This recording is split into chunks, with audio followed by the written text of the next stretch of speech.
Palavra aberta. Olá, ouvinte internauta. A Justiça Eleitoral espera um comparecimento ainda maior dos brasileiros amanhã, no segundo turno das eleições. Uma das medidas que podem contribuir para ampliar a presença nas urnas é a decisão do Supremo Tribunal Federal desta semana, que permite transporte coletivo de graça neste domingo. No primeiro turno, no dia 2, a abstenção foi de 21%. Isso significa que 32.700.000 dos 156 milhões de brasileiros aptos a votar não compareceram. Diante do contingente de eleitores faltosos, a obrigatoriedade do voto volta a ser discutida. Para debater o assunto, Eustáquio Ramos e eu estamos recebendo agora, aqui no Palavra Aberta, o advogado especialista em direito eleitoral, Mauro Bonfim. Ele atua na área há 30 anos, com passagens como professor pela Assembleia Legislativa e também pela OAB, a Ordem dos Advogados do Brasil, seção Minas Gerais. Obrigada pela presença, bom dia. Bom dia, Kátia, bom dia, Eustáquio, bom dia a todos os internautas e ouvintes aí do Palavra Aberta. Estamos recebendo também Natália Aguiar, mestra e doutoranda em Ciência Política pela UFMG. Ela pesquisa o tema voto obrigatório há 8 anos. Bom dia, Natália, bem-vinda, obrigado pela presença. Bom dia, Kátia, bom dia, Eustáquio, bom dia a todos em casa. Obrigada, professora, pela presença aqui no Palavra Aberta. Vamos começar ouvindo o advogado Mauro Bonfim. O senhor é a favor do voto facultativo, né? Qual que é o principal argumento pelo voto facultativo aqui no país? Bem, aqueles que defendem o voto obrigatório podem até imaginar que faltará povo nas eleições, se o voto for facultativo. Mas vou trazer um dado aqui de Minas Gerais.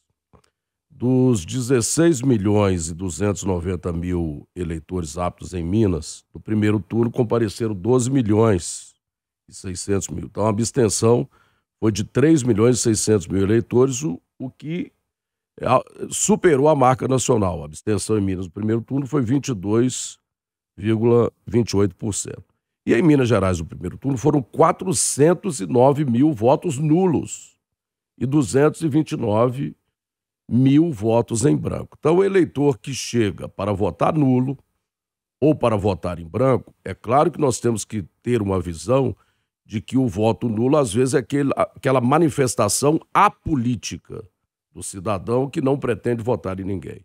Mas eu sou a favor, sim, do voto facultativo, porque aquele que não vota, aquele que chega na cabine eleitoral para votar em branco ou votar nulo, ele está transferindo para o eleitor apto a votar a decisão sobre a escolha dos seus representantes. Então, a nossa posição é do voto facultativo e não a obrigatoriedade, porque hoje o voto facultativo ele é apenas para o jovem abaixo de 18 anos e para os idosos acima de 70 anos. Então, a nossa posição inicial, e eu vou clarificar isso mais durante o debate, é pela admissibilidade do voto facultativo no Brasil. É claro que isso precisa de alterar a Constituição Federal e durante a discussão vamos aqui colocando as premissas a serem debatidas. Mas o senhor não acha perigoso, ruim para um país, para uma democracia, não obrigar a pessoa a votar, ela não ser obrigada a decidir o futuro do seu município, do seu estado, do seu país? Bem, a obrigatoriedade do voto, é claro que a Justiça Eleitoral está completando 90 anos, foi criada ainda no tempo do presidente Vargas, no tempo do coronelismo, enxada e voto. Então a obrigatoriedade do voto também, ela já foi muito vinculada ao abuso do poder político, ao abuso do poder econômico, chamado voto de cabeça, aquele eleitor que às vezes recebe uma benesse do candidato para votar. Enfim, eu creio que não temos esse risco de fragilizar a democracia e a vida republicana do país se adotarmos o voto facultativo. Porque irá às urnas aquele cidadão e cidadã que já está realmente comprometido em escolher o futuro da sua pátria, do seu estado, do seu município. Então, eu creio que o simples fato de ser obrigatório e se o cidadão não votar, ele, além de receber uma multa, e aliás a multa na Justiça Eleitoral é algo insólito, né? Uma multa de R$3, R$4, para quem não comparecer. E 3 não comparecimentos provoca o cancelamento automático do título eleitoral. Então, aquele cidadão e cidadã que vai na cabine para votar nulo ou votar branco, ele está realmente fazendo, ao meu ver, um desserviço ao país, a não ser que seja numa disputa, por exemplo, entre 2 candidatos, onde o eleitor vai... Aí nós temos que respeitar a chamada manifestação apolítica, aquele que vai dar um voto, por exemplo, de protesto e de indignação nas urnas. Vamos trazer agora, então, aqui para esse início do debate, a professora Natália Aguiar. Inicialmente, qual que é o argumento que a senhora apresenta para a gente a favor do voto obrigatório? Bom dia novamente. Na verdade, são variados argumentos. Acho que o professor nos trouxe muitos argumentos bastante utilizados em favor do voto facultativo. E, assim, tentando resumir um pouco, acho importante a gente esclarecer que, em geral, os argumentos a favor e contra o voto obrigatório, o voto facultativo, eles se dividem um pouco. Então, eles têm uma dimensão mais moral, que é aquilo que a gente deseja, né, que a gente almeja da política. Então, como a gente acredita que a política deveria ser e que os eleitores deveriam agir. E outra parte de argumentos que é mais consequencialista. Então, eles são mais focados no que acontece mesmo. Então, assim, onde tem o voto obrigatório, o que está acontecendo? Como ele trouxe, por exemplo, o argumento do alto número de brancos e nulos e de abstenções. Onde tem um voto facultativo, o que acontece, né, na prática? Então, o que é importante também a gente reforçar aqui é que, mesmo quando a gente está falando desses argumentos mais práticos, a gente ainda tem valores nossos envolvidos. Então, o que a gente entende como democracia, como os valores de um país, como o que é importante, estão sempre envolvidos no nosso argumento.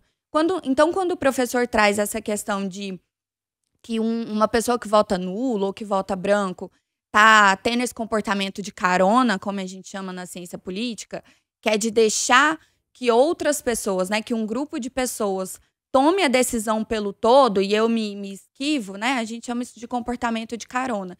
Isso é uma visão que está mostrando os valores que ele crê na democracia. Então, ele acha que todo mundo deveria participar. Então, nesse sentido, o principal argumento geralmente utilizado a favor do voto obrigatório é que, os valores de uma democracia envolvem a participação geral. A gente não pode querer a participação de poucos, a participação de uma elite, como era lá até na época do Império, ou em outras fases da democracia brasileira. Pouca gente participava. Os analfabetos eram impedidos de participar, por exemplo, e a gente tinha um grande número de analfabetos. Outra questão é a desigualdade do voto. Então, como no Brasil o voto é obrigatório desde 1934, pelo menos para homens e funcionárias públicas, e ele já tinha, inclusive, sido obrigatório na época do Império, a gente não tem né, o que a gente chama de contrafactual. A gente não tem uma realidade no Brasil para a gente dizer como os brasileiros votariam caso o voto não fosse obrigatório. A gente trabalha com algumas hipóteses, né, com pesquisas de comportamento baseado em hipóteses, mas a gente não tem. Só que aí a gente pode olhar para outros países onde o voto é facultativo. Desde países aqui na América Latina, com democracias mais fragilizadas, que recentemente desobrigaram o voto, até a democracias consolidadas, como os Estados Unidos, a França e outros países na Europa Ocidental. O que a gente vê nesses países é que existe uma importante desigualdade no comparecimento eleitoral. Então, grupos socialmente mais vulneráveis, como menos escolarizados, negros ou latinos, no caso dos Estados Unidos, os mais pobres, muitas vezes mulheres, votam menos, votam consistentemente menos do que homens brancos, ricos, muito escolarizados. E isso, se a gente tivesse uma participação baixa, mas um pouco mais igualitária, isso seria um problema menor para a democracia. Mas se a gente parte do princípio de que uma democracia envolve a vocalização igualitária de demandas para o governo, e aí a gente começa a ter um grande problema em se adotando o voto facultativo. Acho que esse é o principal argumento em defesa do voto obrigatório. Voltando a palavra para o doutor Mauro Bonfim, o senhor acha que por exemplo, no caso da abstenção no primeiro turno, 32 milhões dos 156 milhões de eleitores não foram às urnas, ficaram em casa. Você acha que é até um protesto, a pessoa fala assim, não, eu não quero votar, mesmo sendo obrigatório, eu vou ficar em casa. Pode ser um protesto também? Sim. Agora, veja bem, nós temos que olhar a abstenção, e talvez é mais preocupante até do que insistir na obrigatoriedade do voto. Nós temos que estabelecer por que o eleitor está se abstendo de não ir às urnas. Agora, o voto facultativo, ao nosso ver, vai estimular realmente quem participa do processo democrático. Para se ter uma ideia, o maior câncer do processo eleitoral é o abuso do poder econômico. Um determinado candidato pagar transporte obrigatório para levar o eleitor, para conduzir o eleitor, ou fazer benesses para assegurar o voto obrigatório, principalmente nos grotões de Minas Gerais, nos rincões dessa diversidade que é Minas, né? Temos regiões pobres onde o abuso do poder econômico ainda campeia. O voto facultativo, ele será um antídoto, ao nosso ver, contra esse câncer do processo eleitoral, que é o abuso do poder econômico. Eu te dou aqui o transporte, você tem que votar, ou te dou uma benesse aqui, você volta com o comprovante do voto e vai ganhar aí uma determinada dádiva, né? E, enfim, a Justiça Eleitoral de Minas, aliás, tem sido até muito rigorosa, e tivemos já nas eleições, por exemplo, de 2020, nas últimas eleições municipais, cerca de, parece que de 22 municípios onde as eleições tiveram que ser anuladas, e algumas delas em razão do abuso do poder econômico, do abuso do poder político. Eu obrigo você a votar em troca de uma benesse, e por isso, ainda mais, a nossa visão para caminhar pelo voto facultativo. Inicialmente, o senhor falou que quem vota nulo transfere para quem registra voto em A ou B a responsabilidade de tomar a decisão nessa escolha, né? E o voto facultativo não faz a mesma coisa? Bem, com a abstenção que nós tivemos a abstenção num modelo de voto obrigatório, né? É claro que o voto facultativo vai depurar esse eleitorado brasileiro, né? São 156 milhões no Brasil e em Minas Gerais 16 milhões de eleitores. Realmente, Minas, por exemplo, superou o Brasil na abstenção. 22% não compareceram às urnas. Agora, tudo bem, essa abstenção no voto facultativo, eu sou obrigado a votar, há um sentimento assim, não, eu não vou votar porque querem me obrigar a votar. E na facultatividade, na faculdade de votar, é uma visão que eu creio que poderemos até partir para diminuir a abstenção. Temos que depurar o cadastro eleitoral e o voto facultativo, ao nosso ver, vai estimular a participação no processo democrático do cidadão consciente. Para quem vota hoje na urna eletrônica, é bem mais fácil.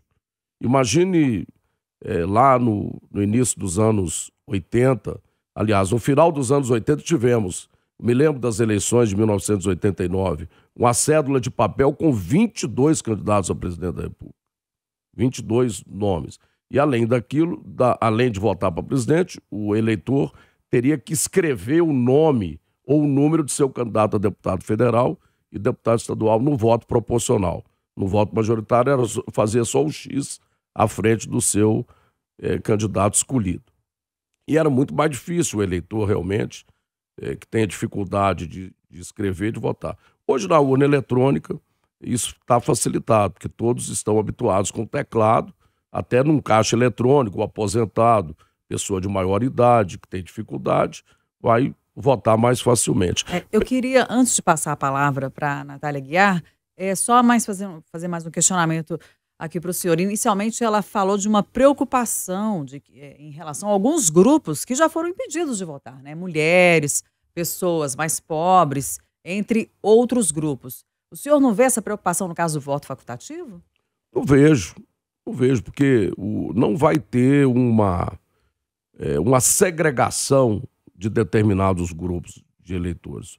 O voto é universal, o voto é uma garantia do cidadão. Se ele chegar perante a Justiça Eleitoral, fizer o seu cadastro de inscrição como eleitor, ele está apto a votar. Então, vamos ter uma depuração do cadastro, se o voto for facultativo, podemos, né? Agora, na prática também, o que temos aí? 32 milhões que não foram, ou 3 milhões que chegaram lá e votaram nulos, e 1 milhão e 900. Ou seja, tivemos mais de 5 milhões, quase 6 milhões de votos no Brasil no primeiro turno, brancos e nulos. E lembrando que os brancos e nulos não definem a maioria. Então, quem está lá votando branco, votando nulo, quem vai ser eleito, por exemplo, presidente da República, na votação desse domingo, é o que tiver metade, mais uma maioria absoluta dos votos. Os brancos e nulos não entram. O cidadão chega lá para votar branco e nulo, ele está fazendo com que o seu voto entre lá na urna e transformando numa urna funerária, né? O voto entra lá dentro e não vale para nada. Voltando a palavra para a Natália Aguiar, você tem um contraponto a fazer, Natália? Eu tenho vários contrapontos. Acho que algumas questões são importantes serem tratadas. Primeiro que a gente está falando de voto obrigatório, a gente confunde muito o alistamento eleitoral com o voto também. Porque no Brasil ambos são obrigatórios e em muitos países onde o voto é obrigatório, ambos de fato são obrigatórios. Como na Bélgica, na Austrália. No Chile era diferente, o voto por anos foi obrigatório lá e o alistamento não. E agora, aí ele mudou em 2012, 2013, o alistamento passou a ser obrigatório e o voto não. Então, essa questão do alistamento, a gente pode ver o exemplo dos Estados Unidos, onde eles não têm um Tribunal Superior Eleitoral forte, presente em várias cidades, né, nos rincões aí dos interiores, como o nosso, e não tem essa expectativa de que todos venham a se alistar. Então, já tem um primeiro ponto aí, porque muitas pessoas deixam de votar porque elas não estão alistadas para votar lá. E isso pode se tornar um problema se a gente desobriga o voto, até porque enfraquece o TSE. Se tantas pessoas não vão votar, a gente vai ter um aparato burocrático mais reduzido para esperar essas pessoas, assim como as próprias zonas eleitorais, os locais de votação, tendem a diminuir. Um outro contraponto que eu acho importante trazer, porque a Constituição de 1988 obrigou o voto, assim como a gente tinha feito em 34, em 46 e em outras constituições brasileiras. Só que as punições pelo não comparecimento vêm do Código Eleitoral, que é anterior à Constituição, ele é de 65. E ele possibilita que a multa, ele coloca a multa como um percentual do salário mínimo, e lá ele diz que pode ser aumentado em até 10 vezes se o juiz eleitoral perceber que a pessoa tem condição de pagar e que aquela multa aplicada não está surtindo efeito. O problema é que a Constituição de 88 proíbe a vinculação do salário mínimo a outras questões como punição. Então, o TSE, em 2003, vai dizer: o nosso Código Eleitoral não vai poder aplicar essa multa pela abstenção em cima do salário mínimo, porque a Constituição de 88 não permite. E a gente vai usar o quê, ao invés do salário mínimo? A OFIR. E aí ele coloca a multa lá embaixo, né? Variando entre R$1 e pouco e 3 e pouco. Então, a gente precisa pensar que isso não veio dos constituintes de 88, não veio de quem elaborou o Código Eleitoral. Isso foi uma decisão do TSE. Então, os juízes eleitorais têm intervindo de maneira a deixar essa multa baixa e realmente esse descumprimento se torna mais facilitado no Brasil. Mas quando a gente compara com outros países onde, né, a lei é realmente muito aplicada, a gente vê que a participação tende a ser bem maior. Mas mesmo assim, a gente tem uma participação eleitoral na casa dos 80% no Brasil. É muito superior a países onde o voto é facultativo. Então a gente vê em outras democracias eleições importantes com menos de 70% de participação. E aí, quando a gente tem eleições polarizadas, por exemplo, como a que aconteceu agora, está acontecendo agora no Brasil, que aconteceu nos Estados Unidos, aconteceu na Inglaterra, né, onde nem é presidencial, ou aconteceu na França, a gente tem vários exemplos. Muitas pessoas deixam de ir votar e isso enfraquece a legitimidade de quem é eleito. Então, como é que muitas pessoas estão desconfiando das urnas eletrônicas agora, dizendo, esse não é meu presidente, esse não me representa. E aí, como é que a gente vai ter legitimidade com mais de 40% de não comparecimento? Agora, a senhora não acha, professor, até como consideração final, que na prática já existe um voto não obrigatório, porque de 156 milhões de eleitores, 32 milhões não compareceram no primeiro turno? A pessoa fala assim, mesmo sendo obrigatório, eu não vou comparecer. E só mais uma questão também, não é uma contradição que, sendo um direito do brasileiro, ele seja obrigado a votar? Não. Ser obrigado a exercer o direito? Não, existem vários direitos que são obrigação, como estudar, como, acho que esse é o principal, como em alguns casos se vacinar, né? É um direito, não quer dizer que ele é individual, né? A gente tem direitos socialmente utilizados e o voto é um deles, é um desses exemplos. Então, não, né, isso é uma discussão teórica dentro da ciência política e do direito, mas não necessariamente direito e obrigação se contradizem.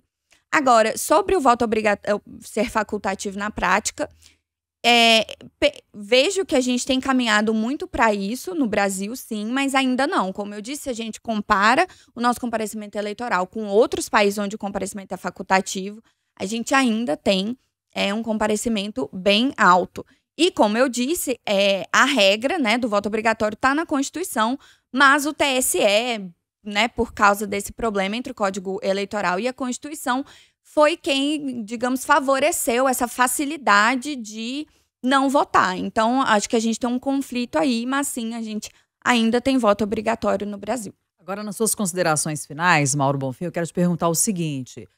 Para que o voto facultativo seja implantado no Brasil, é necessária uma PEC, uma proposta de emenda à Constituição. O senhor vê ambiente no Congresso Nacional para esse debate? Bem, eu considero muito difícil. Eu quero até pontuar aqui que eu não sou contrário ao alistamento eleitoral obrigatório, porque eu sou um defensor do fortalecimento da justiça eleitoral. Apesar de, às vezes, não concordar com o TSE ou o Supremo virar legislador positivo, para você ter uma ideia, o Código nosso eleitoral, faço parte de um grupo de juristas que estão estudando o novo Código Eleitoral, são 960 artigos, um calhamaço que está em discussão, talvez para as próximas eleições, mas teremos que votar uma PEC com 3/5 de aprovação nas duas casas do Congresso, temos que ter 308 votos, deputados e 49 senadores, 2 votações, e, além disso, ajustar o Código Eleitoral, principalmente essa questão de multa, por exemplo. Se vai manter o voto obrigatório, se não conseguir uma PEC para mudar a Constituição, no artigo 14, o que vai acontecer? Lá no Código Eleitoral, multa de R$3 para quem não comparecer, como a professora Natália disse, é pífio isso aí, tem que modificar. Então, estamos em plena discussão do novo Código Eleitoral, isso vai ficar para as eleições de 2026, certamente, ou 2024, mas é preciso esse ambiente agora no day after de um Brasil totalmente devastado por essa polarização entre esses dois candidatos à presidência da República. Nós estamos vivendo quase um clima de faixa de Gaza e Cisjordânia nas eleições presidenciais. Eu creio que precisa primeiro serenar esse ambiente para criar um pacto nacional de diálogo das instituições e dos agrupamentos democráticos para avançarmos nessa questão aí do voto. Eu acho que vai ser muito difícil esse ambiente de um Congresso e um Senado que vai ter como pauta principal, talvez, discutir o Supremo Tribunal Federal e o Poder Judiciário, porque hoje o brasileiro ele sabe o nome de todos os ministros do Supremo e não sabe o nome dos ministros do governo federal, né? O brasileiro passou a discutir o Poder Judiciário e o Supremo Tribunal, que vai ser a grande pauta para 2023. Estamos encerrando o Palavra Aberta deste sábado, véspera de segundo turno. Recebemos para este debate sobre o voto obrigatório o advogado especialista em direito eleitoral, Mauro Bonfim. Doutor Mauro, bom dia, obrigado pela presença do senhor, um ótimo fim de semana. Eu que agradeço a você, Eustáquio, a você, Cátia, e a todos do Palavra Aberta. Obrigada. E agradecemos também pela presença a mestra em Ciência Política pela UFMG, Natália Aguiar. Muito obrigada pela sua contribuição aqui nesse tema. Ótimo fim de semana. Obrigada, agradeço ao professor Mauro, a Kátia, ao Eustáquio pelo convite, pela conversa. E lembrando que o Palavra Aberta, reforçando, né, que o Palavra Aberta também está no nosso canal da Itatiaia no YouTube, para você ouvir de novo, dar um like, deixar o seu comentário e compartilhar. E acompanhar o Palavra Aberta também, se você perdeu algum trecho ou quiser ouvir de novo, ele está nas nossas plataformas digitais, nos nossos canais de áudio, principalmente o Spotify.